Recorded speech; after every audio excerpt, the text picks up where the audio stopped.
ಜಿಲ್ಲೆಗಳಲ್ಲೂ ಬೋವಿ ಅಭಿವೃದ್ಧಿ ನಿಗಮದ ಶಾಶ್ವತ ಕಚೇರಿಗಳನ್ನು ಸ್ಥಾಪಿಸಿ ಸಮುದಾಯದ ಯುವಜನರಿಗೆ ಅಗತ್ಯ ಕೌಶಲ್ಯ ತರಬೇತಿ ನೀಡಲಾಗುವುದೆಂದು ರಾಜ್ಯ ಬೋವಿ ಅಭಿವೃದ್ಧಿ ನಿಗಮದ ಅಧ್ಯಕ್ಷ ಎಂ ರಾಮಪ್ಪ ತಿಳಿಸಿದ್ದಾರೆ.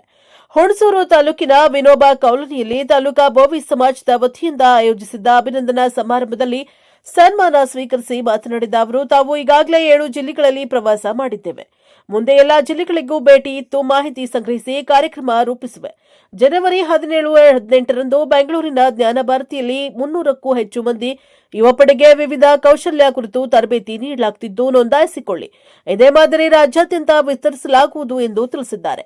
ನಿಗಮದ ವತಿಯಿಂದ ಭೂರಹಿತ ಮಹಿಳೆಯರಿಗೆ ಭೂ ಒಡೆತನ ಕಲ್ಪಿಸುವುದು, ಗಂಗಾ ಕಲ್ಯಾಣ ಯೋಜನೆಗೆ ಆದ್ಯತೆ ನೀಡುವೆ, ಕಾರು ಸೌಲಭ್ಯಕ್ಕಿಂತ ಕುಲ ಕಸುಬಿಗೆ ಅನುಕೂಲವಾಗುವಂತೆ ಯಂತ್ರೋಪಕರಣಗಳು, ಟ್ರ್ಯಾಕ್ಟರ್, ಗೂಡ್ಸ್ ವಾಹನ ಖರೀದಿಗೆ, ಹೈನುಗಾರಿಕೆಗೆ ಪ್ರೋತ್ಸಾಹ, ಮಹಿಳಾ ಸ್ವಸಹಾಯ ಸಂಘಕ್ಕೆ 5 ಲಕ್ಷ ರೂಪಾಯಿವರೆಗೂ ಸಾಲ ಸೌಲಭ್ಯ, ಶಿಕ್ಷಣಕ್ಕೆ ಪ್ರೋತ್ಸಾಹ ನೀಡುವ ಯೋಜನೆಯನ್ನ ಸದ್ವಿನಿಯೋಗ ಮಾಡಿಕೊಳ್ಳಿರೆಂದರು.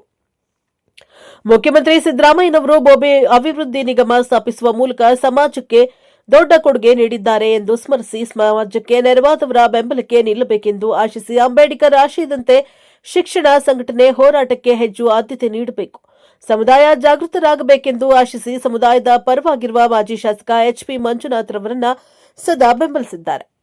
ಮೈಸೂರಿನ ಕಲಾಮಂದಿರದಲ್ಲಿ ಜನವರಿ 28ಕ್ಕೆ ಸಿದ್ದರಾಮೋತ್ಸವ ಸಮಾವೇಶ ಆಯೋಜಿಸಿದ್ದು, ಮುಖ್ಯಮಂತ್ರಿ ಸಿದ್ದರಾಮಯ್ಯ, ಮಂತ್ರಿ ಶಿವರಾಜ್ ತಂಗಡಗಿ ಸಮಾಜದ ಸ್ವಾಮೀಜಿ ಭಾಗವಹಿಸಲಿದ್ದು, ಹೆಚ್ಚಿನ ಸಂಖ್ಯೆಯಲ್ಲಿ ಭಾಗವಹಿಸುವಂತೆ ಕೋರಿದ್ದಾರೆ.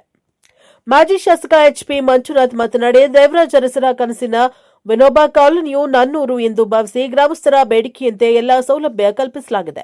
ಇದೀಗ ವಿನೋಬಾ ಕಾಲೋನಿಯ ಬೋವಿ ಸಮುದಾಯಕ್ಕೆ ಸರ್ಕಾರದಿಂದ 15 ಲಕ್ಷ, ಹೊನ್ನೆಕುಪ್ಪೆ, ಮೂಕನಹಳ್ಳಿ ಸಮುದಾಯ ಭವನಕ್ಕೆ ತಲಾ 10 ಲಕ್ಷ ರೂಪಾಯಿ ಸೇರಿದಂತೆ 25 ಲಕ್ಷ ರೂಪಾಯಿ ಅನುದಾನವನ್ನು ಮುಖ್ಯಮಂತ್ರಿ, ಜಿಲ್ಲಾ ಮಂತ್ರಿಯವರು ಬಿಡುಗಡೆ ಮಾಡಿದ್ದಾರೆಂದು ಘೋಷಿಸಿ, ಮುಂದೆಯೂ ಸಮುದಾಯದ ಪರವಾಗಿ ನಿಲ್ಲುವೆ. ಕಳೆದ ಅವಧಿಯಲ್ಲಿ ಸಣ್ಣ ನೀರಾವರಿ ಮಂತ್ರಿಯಾಗಿದ್ದ ಶಿವರಾಜ್ ತಂಗಡಗಿಯವರ ಸಹಕಾರದಿಂದ ತಾಲೂಕಿಗೆ 7 ಏತ ನೀರಾವರಿ ಯೋಜನೆ ಮೂಲಕ ಕೆರೆಗಳಿಗೆ ನೀರು ತುಂಬಿಸಲಾಗುತ್ತಿದ್ದು, ಸದಾ ಕೃತಜ್ಞನಾಗಿರುವೆನೆಂದರು.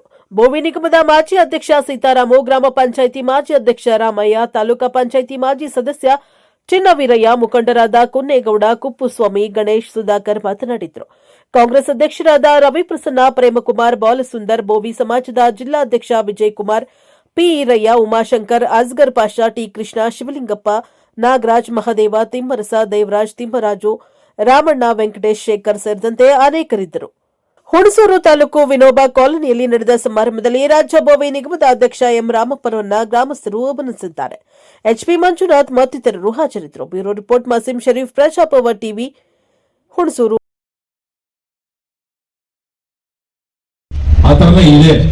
ಮತ್ತು ಈ ತಾಲೂಕಲ್ಲಿ ನಮ್ಮ ಸಮಾಜನೂ ಕೂಡ ಮೈಸೂರು ಜಿಲ್ಲೆಯಲ್ಲಿ ಅತಿ ಹೆಚ್ಚು ನಮ್ಮ ಬೋವಿ ಸಮಾಜ ಈ ತಾಲೂಕಲ್ಲಿ ಇದೆ. ಇದಾದ್ಮೇಲೆ ಕೋಟೆ ತಾಲೂಕು ಅಂತ ಹೇಳ್ತಾರೆ. ಈ ತಾಲೂಕಲ್ಲಿ ಏನ್ ನಮ್ಮ ಸಮಾಜ ಅವತ್ತು ದೇವರಾಜ ಅರಸರವರ ಕಾಲದಿಂದನೂ ಕೂಡ ಅವರುಗಳ ಒಡನಾಡಿಯಾಗಿ ನಮ್ಮ ಏನು ಯಜಮಾನರುಗಳಿದ್ರು ಎಲ್ಲರೂ ಕೂಡ ಇದ್ರು. ಅದೇ ರೀತಿ ಈ ತಾಲೂಕಿನಲ್ಲಿ ನಮ್ಮ ಸಮಾಜನ ಕಟ್ಟಿಕೊಂಡು ಕೆಲಸ ಮಾಡಿಕೊಂಡು ಏನ್ ಮಾಡ್ಬೇಕು ಅನ್ನೋದನ್ನೆಲ್ಲ ಮಾಡ್ಕೊಂಡು ಕೆಲಸ ಕಾರ್ಯಗಳನ್ನ ಮಾಡ್ಕೊಂಡಿದ್ದಾರೆ.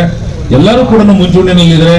ನಮ್ಮ ಇನ್ನೊಬ್ರು ಹಿರಿಯರು ಅಣ್ಣವ್ರ ಹೆಸರು ಹೇಳಿಲ್ಲ, ತಿಮ್ಮಸಣ್ಣ ಅವರು ಪಾಪ ನನಗಲ್ಲಿ ಮೊಟ್ಟ ಮೊದಲ ಬಾರಿಗೆ ನಿಗಮ ಆದಾಗ ನನ್ನ ಅಧ್ಯಕ್ಷರನ್ನ ಮಾಡಿದ್ರು ಮೊನ್ನೆ ಸಿದ್ದರಾಮಯ್ಯ ಸಾಹೇಬರು, ಮಂಜಣ್ಣ ಅವರು ಎಲ್ಲರೂ ಸೇರಿ. ಅವತ್ತು ಏನೋ ಈ ತಾಲೂಕು ಕೂಡ ನಾನು ಒಂದು 4-5 ಸತಿ ಬಂದು ಹೋಗಿದ್ದೀನಿ. ಇವತ್ತು ನಮ್ಮ ನೂತನ ಅಧ್ಯಕ್ಷರು ರಾಮಪ್ಪನವರು ಪ್ರೊಫೆಸರ್ ಅವರು ಮತ್ತು ವಿದ್ಯಾವಂತರು, ಭಾರಿ ಬುದ್ಧಿವಂತರು ಮತ್ತು ಭಾರಿ ಮೃದು ಸ್ವಭಾವಿ, ಅವರು ಕೂಡ ಅಧ್ಯಕ್ಷರಾಗಿದ್ದಾರೆ. ಅವರಿಂದ ಏನೇನು ಆಗಬೇಕು ಮತ್ತು ರಾಜ್ಯದಿಂದ ನಮ್ಮ ಸರ್ಕಾರದಿಂದ ಏನೆಲ್ಲ ಕೆಲಸ ಕಾರ್ಯಗಳಾಗಬೇಕು ಅದನ್ನೆಲ್ಲ ಅಚ್ಚುಕಟ್ಟಾಗಿ ಇವ್ರು ಮಾಡ್ತಾ ಇದ್ದಾರೆ. ಸ್ವಲ್ಪ ದಿನದಲ್ಲೇನೆ ಒಳ್ಳೆ ಹೆಸರನ್ನ ಪಡೆದಿದ್ದಾರೆ. ಇದೇ ರೀತಿ ಮುಂದುವರ್ಕೊಂಡು ಹೋಗ್ಬೇಕು, ಒಳ್ಳೇದಾಗಬೇಕು ಅಂತೇಳಿ ಮತ್ತು ನಮ್ಮ ಸಮಾಜದವರು ಕೂಡ ಯಾವ ರೀತಿ ಅದನ್ನ ಉಪಯೋಗಿಸ್ಕೊಂಡು ಅದನ್ನ ಒಳ್ಳೆ ರೀತಿಯಲ್ಲಿ ಕಾರ್ಯಕ್ರಮಗಳನ್ನ ಮಾಡ್ಕೊಂಡು ಹೋಗ್ಬೇಕು ಅಂತೇಳಿ ಇವತ್ತು ಮಂಜಣ್ಣ ಅವರು ನಿಜವಾಗ್ಲೂ ನನ್ಗೆ ಪ್ರಯತ್ನವನ್ನ ಮಾಡಿರುವಂತ ವಿನೋಬಾ ಕಾಲೋನಿ ಗ್ರಾಮಸ್ಥರು ಹಾಗೂ ಮುಖ್ಯಸ್ಥರು, ಈ ಪಂಚಾಯಿತಿ ಎಲ್ಲ ಇವ್ರಿಗೂ ನಾನು ಅಭಿನಂದನೆ ಹೇಳ್ತಾ, ಈ ಒಂದು ಕಾರ್ಯಕ್ರಮದ ಈ ಕಾರ್ಯಕ್ರಮ ಯಶಸ್ವಿ ಆಗೋದಕ್ಕೆ ಮತ್ತು ಈ ಕಾರ್ಯಕ್ರಮದಲ್ಲಿ ನಡೆಯೋದಕ್ಕೆ ಪೂರ್ಣ ಕಾರಣಕರ್ತರಾದಂತ ಈ ತಾಲೂಕಿನ ಮಾಜಿ ಶಾಸಕರು, ನಮ್ಮೆಲ್ಲರ ನೆಚ್ಚಿನ ನಾಯಕರು ಆದಂತ SP ಮಂಜುನಾಥ್ ರವರೇ ಹಾಗೂ ಮಾಜಿ ಬೋವಿ ನಿಗಮದ ಅಧ್ಯಕ್ಷರು ನನ್ನ ಸ್ನೇಹಿತರು ಆದಂತ ಸೀತಾರಾಮಣ್ಣ ಅವರೇ ಹಾಗೂ ಈ ಪಂಚಾಯಿತಿ ಅಧ್ಯಕ್ಷರು ಸ್ನೇಹಿತರಾದಂತ ಬಾಬುರವರೇ, ಗ್ರಾಮ ಪಂಚಾಯಿತಿ ಅಧ್ಯಕ್ಷರುಗಳೇ, ಕಾಂಗ್ರೆಸ್ ಪಕ್ಷದ ಅಧ್ಯಕ್ಷರುಗಳೇ, ಕಾಂಗ್ರೆಸ್ ಪಕ್ಷದ ನಿಷ್ಠಾವಂತ ಕಾರ್ಯಕರ್ತರೇ ಮತ್ತು ಇಲ್ಲಿ ನಡೆದಿರತಕ್ಕಂಥ ಎಲ್ಲ ನನ್ನ ಆತ್ಮೀಯ ಬಂಧುಗಳೇ, ಈ ಒಂದು ನಮ್ಮ ಸಮಾಜದ ಒಂದು ಕಾಲೋನಿಗೆ ಕರೆಸ್ಕೊಂಡು ನನಗೆ ಅಭಿಮಾನಪೂರ್ವಕವಾಗಿ ಸ್ವಾಗತ ನೀಡಿರ್ತಕ್ಕಂಥ ಈ ಕಾಲೋನಿಯ ಬಂಧುಗಳು ಎಲ್ಲರೂ ಬಂದಿರ್ತಿರ್ತಕ್ಕಂಥದ್ದು ನನ್ನ ನಿರೀಕ್ಷೆ. ಹಾಗೆ ನನಗೆ ಅದು ಮಾಜಿ ಅಂತಕ್ಕಂಥ ಶಬ್ದ ನನ್ನ ಬಾಯಿಲಿದ್ದವರೆಗೂ ಕೂಡ ಬಂದಿಲ್ಲ. ಅವ್ರನ್ನ ಯಾವಲೇ ಮಾತಾಡಿದ್ರು ಕೂಡ ಶಾಸಕರು ಅಂತ ಕರಿತೀನಿ. ಅಂಥ ಒಂದು ಸ್ನೇಹಮಯಿ, ಭಾಳಷ್ಟು ಕೆಳ ಸಮುದಾಯಗಳ ಬಗ್ಗೆ ಕಾಳಜಿ ಇರ್ತಕ್ಕಂಥ ಒಬ್ಬ ವ್ಯಕ್ತಿ ಏನಾದಿದ್ರೆ ಈ ತಾಲೂಕಿನ ಸುಪುತ್ರ ಡಾಕ್ಟರ್ HP ಮಂಜುನಾಥ್ ಅವರು. ಈಗ HP ಮಂಜುನಾಥ್ ಅವರನ್ನ ಕಳ್ಕೊಂಡಿರ್ತಕ್ಕಂಥದ್ದು ನಮ್ಮ ತಾಲೂಕಿನ ಒಂದು ದೌರ್ಭಾಗ್ಯ. ನಮ್ಮ ಅಂತ ನಾನು ಯಾಕೆ ಹೇಳ್ತೀನಿ ಅಂತಂದರೆ, ಈ ತಾಲೂಕಿಗೂ ನನಗೂ ಬಹಳಷ್ಟು ಸಂಬಂಧ ಇದೆ.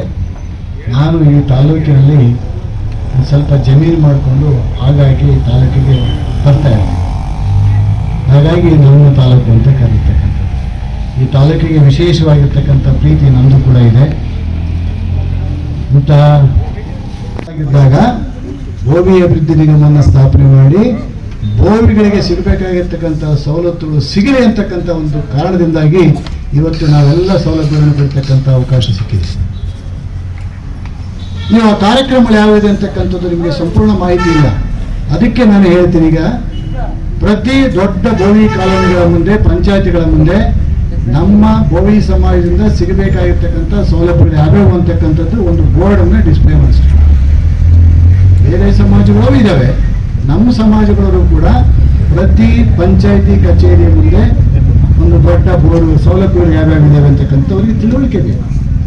ಸ್ವಲ್ಪ ನಮ್ಮಲ್ಲಿ ತಿಳುವಳಿಕೆಯ ಕೊರತೆ ಕಡಿಮೆ ಇದೆ, ನಮಗೆ ಗೊತ್ತೇ ಇಲ್ಲ ಅಂತಾರೆ.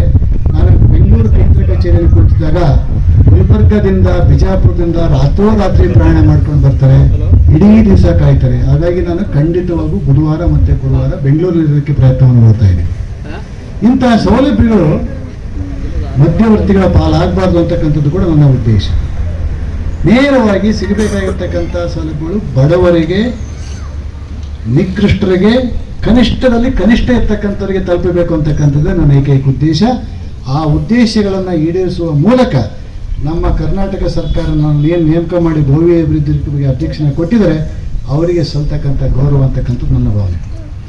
ಮುಂದಿನ ವರ್ಷಕ್ಕೆ 10 ವರ್ಷಗಳ ಪೂರೈಸ್ತಾ ಇದೆ. ನಮ್ಮ ಬೋವಿ ಅಭಿವೃದ್ಧಿ ನಿಗಮ ಪ್ರಾರಂಭ ಆಗಿ ಬೋವಿ ಸಮಾಜದವರಿಗೆ ಮಾತ್ರ 10 ಜನ ಹೆಣ್ಮಕ್ಳಿದ್ರೆ ಸಂಘ ರಚನೆ ಮಾಡಿಕೊಂಡ್ರೆ 5 ಲಕ್ಷ ರೂಪಾಯಿ ಕೊಡಿಸ್ತೀವಿ. 5 ಲಕ್ಷ ರೂಪಾಯಿ ಕೊಡ್ತೀವಿ. ಅವರು ಟೈಲರಿಂಗ್ ಆರ ಮಾಡ್ಕೊಳ್ಳಿ, ಒಂದು ಪ್ರಾವಿಷನ್ ಸ್ಟೋರ್ ಆರ ಇಟ್ಕೊಳ್ಳಿ, ಒಂದು ಎಂಬ್ರಾಯ್ಡಿಂಗ್ ಸ್ಟೋರ್ ಇಟ್ಕೊಳ್ಳಿ, ಅಥವಾ ಹಪ್ಪಳ ಸೊಳ್ಳಿಗೆ ಮಾಡ್ತಕ್ಕಂಥ ಏನೇ ಆದರೆ ಅವ್ರವ್ರಿಗೆ ಮಾಡ್ಕೊಳ್ತೀವಿ. ಒಟ್ಟು 5 ಲಕ್ಷ ರೂಪಾಯಿ ಅಂತ ಮಹಿಳಾ ಸಂಘಗಳಿಗೆ ಕೊಡ್ತಕ್ಕಂಥ. ಇನ್ನು ಕುರಿ ಸಾಕಾಣಿಕೆಗೆ ಅವಕಾಶ ಇದೆ, ಹಸು ಸಾಕಾಣಿಕೆಗೆ ಅವಕಾಶ ಇದೆ. ಹಸು ಸಾಕಾಣಿಕೆಗೆ 1.25 ಲಕ್ಷ ರೂಪಾಯಿ ಕೊಡ್ತಾರೆ. ಅದಕ್ಕೆ ಎಲ್ಲ ಕಡೆ ಜಿಲ್ಲೆಯಲ್ಲಿ ಹೋದಾಗ ಜಿಲ್ಲಾ ಪಂಚಾಯತಿ CEOಗೆ ಮತ್ತು DC ಅವರ ಜೊತೆಗೆ ಮೀಟಿಂಗ್ ಮಾಡುವಾಗ ಅವ್ರ ಕಡೆಯಿಂದ ಶೆಡ್ ಮಾಡಲಿಕ್ಕೆ ಅವಕಾಶ ಇರ್ತದೆ. ಜಿಲ್ಲಾ ಪಂಚಾಯತಿಯಿಂದ 2 ಹಸು ತಗೊಂಡಿದ್ದೀನಿ ಸಮಯದಿಂದ ಏನು ಮಾಡ್ತಿದ್ದೆ ಅಮ್ಮ ಅಂದರೆ ಬೆಳಗ್ಗೆ 20 ಲೀಟರ್, ಸಾಯಂಕಾಲ 20 ಲೀಟರ್ ಹಾಲು ಕೊಡ್ತಾ ಇದ್ದೀನಿ.